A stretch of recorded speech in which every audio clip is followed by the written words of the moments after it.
2400 BH Passport Ultralight camper here at Haylett RV of Coldwater, Michigan.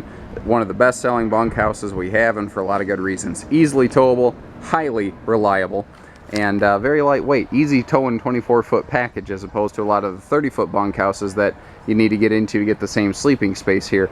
Now, there's a lot of, there's more lightweights now than ever before. Why would you buy a Passport versus another brand? That's what I'm going to touch on here. Every trailer does something better than something else. There's a lot of really good qualities here that are user-friendly daily function features that, you're going to use every day. Like this huge pass-through front storage here. It's extra wide door. That means that it's easier to get into, easier to get out of. And notice that the door on that side is equally sized. A lot of manufacturers will stuff a smaller door over there because the salesman's trained to pitch this one and then ignore the other one. The power awning here, power awnings are pretty common on lightweights nowadays, but they make this one so much easier. Like if you see how it's just flat right now. If you want to adjust the pitch, that's it. That's all there is to it right there. You saw how quick and how easy that was. Anybody can do that. I'm not trying to be sexist or bigoted or anything here, but traditionally, awning hardware seems to be more of like the dad job than the mom job. Mom tends to take care of the inside of the camper. Dad tends to take care of the outside. Not always, typically. Well, you don't need to wait till dad comes home from fishing or whatever. Anybody can operate this awning. It's simple, it's easy, it's up high enough that the kids aren't going to monkey with it either. The underbelly, fully enclosed, forced air, heated, insulated. That is something that at this price point, you're just typically not going to find in lightweights. The big front diamond plate here, I've seen some manufacturers saving a couple bucks and trying to save a few pounds by skimping on that there. The fact that they leave you a double-sized battery tray up front. You can put 2 batteries there if you are so inclined is great. Because some people like to put just a pair of 12 volts. Some people like to put a pair of 6s in series because you get way more battery reserve. That means more battery power before recharging is required. That being said, 6-volt batteries are significantly more expensive. Unless you custom request something like that, you're typically not going to find it from a dealer level. And again, I'd rather give you that kind of good information than, blow smoke at you.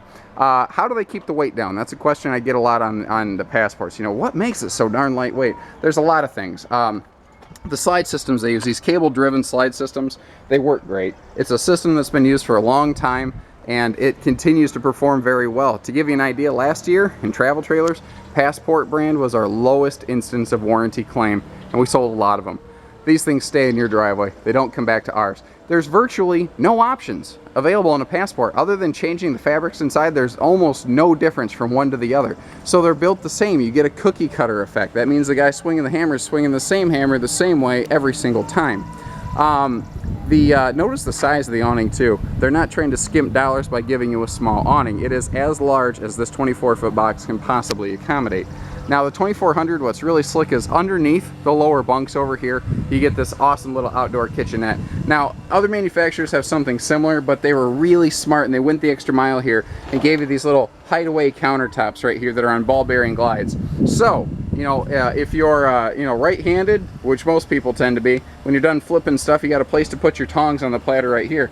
But if you're left-handed, you got counter space over here too, and you do have Dad's mini fridge outside to keep the barley pops cold and on hand, or the frozen margaritas, or I don't know, maybe a couple bottles of water if that's your flavor.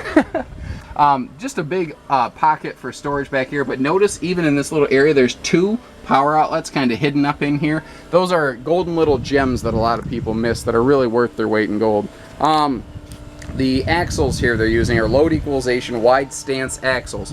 What this is doing for us is it's helping keep the trailer level, and it's helping fight sway going down the road by spreading the axles 9 extra inches. Long story short, put your feet together and have someone push you. You're going to fall down. Spread your feet apart and have someone push you, and you got a good fighting chance of staying stable. Same thing. I've noticed a little bit different screen door hardware filtering through several brands, and keep in mind, little stuff like this can vary throughout the model year and the season depending on the equipment that's available and what's working best. But it looks funny, and you're like, oh, where's the handle? You just put your finger in, pull with your thumb, that's all there is to it. It actually works very well, and I haven't seen any problems with it. One of the things I like about this model is, obviously the biggest reason to go with this one is the slide out, but it's the easy user features. Like right here you have your control center right next to the door, and all your ceiling lights are on one switch. Most lightweights you have to go through and flip all the switches individually. It's not that big a deal, but it's the little stuff that contributes to your enjoyment over time. Keep in mind, again, the fabrics are probably going to vary from the pictures that we have in stock and the unit that we have in stock. I try really hard to make the pictures match the unit, but you know, little fabric changes and stuff can take place. Never hesitate to call us to make sure that we've got the right unit in stock for you guys. Notice that all of your windows open and slide out, even windows on the sides of the slide out, which again, those are things a lot of brands are going to leave out. And windows in the sides of the slides are your primary source for cross ventilation, and you're going to use that all the time. You're not going to run the AC all the time. You're going to want some of that fresh air.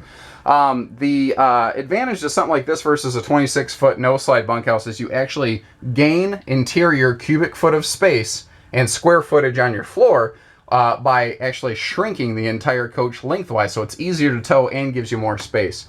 The camper I have is not unlike this, but it does not have the slide out, and I don't get to camp as much as I would want. It's kind of the catch-22 of working in the camping business. But every time, you know, if we go for a 4-day weekend, by Sunday, when I'm, you know, if my wife's in the kitchen over here and I want to sneak past her, I don't have this big wide open floor space because of the slide out, so I got to do the travel trailer shuffle to try to get past her to get to the bathroom. And it just gets tiresome. You know, it's nice having that extra space. This closet right here is awesome. You're going to find 100 uses for this. It's a wardrobe closet. It's a pantry. It has removable shelving. Do whatever you want with it anytime you want. This has a really nice bathroom too, which most lightweight trailers, most lightweight bunkhouses just don't match. And notice the shower wall paneling. The water that sprays off your body while you bathe, that can water damage your own walls if you don't have that. Now we have double over double bunks here, which is one of the calling cards of this floor plan. It's giving us all that sleeping space. We can easily fit 2, 4. You can fold this down into a 7-foot bed for 6. Master bed will give you 8. So you can easily fit 8 in here. But I mean, 4 to 6, super comfortable. And then 8 if we double up the bunks. Oh, by the way, this upper bunk here is 300 pounds per sleeping space, so you're not going to overload that. You have great storage in here too. Passport kitchens are pretty standardized so that they're all really, really similar, and there is a great amount of storage going on right there. Now, notice too, they give you a spot for trash cans, which a lot of trailers just don't. Most trailers that have a central island entertainment center have really crappy TV visibility. Well, you see how this television is mounted on a swing arm here, so it faces the guy who's sitting in the slide out. Even the person over here in the corner can actually kind of get a look at the TV over here, especially since in a 24-foot camper in a small living room, we have a big 32-inch high-def flat screen. Our stereo, all-in-one, Bluetooth, DVD, CD, stereo, outside speakers, everything all-in-one. You see that we do have privacy doors, not curtains. So mom and dad get privacy too. Central air and central heat in this model. Again, you know, great extended season camper. Now that is a true queen bed, 60-inch by 80-inch queen, not a 74-inch camper queen, with bedside stands and plugs to run CPAP machines, phone chargers, all that good stuff. This is 10 pounds of sugar in a 5-pound dynamite sack. Give us a call, 800-256-5196. Haylett RV of Coldwater, Michigan. Thank you, everybody. Take care. Stay safe. Happy camping.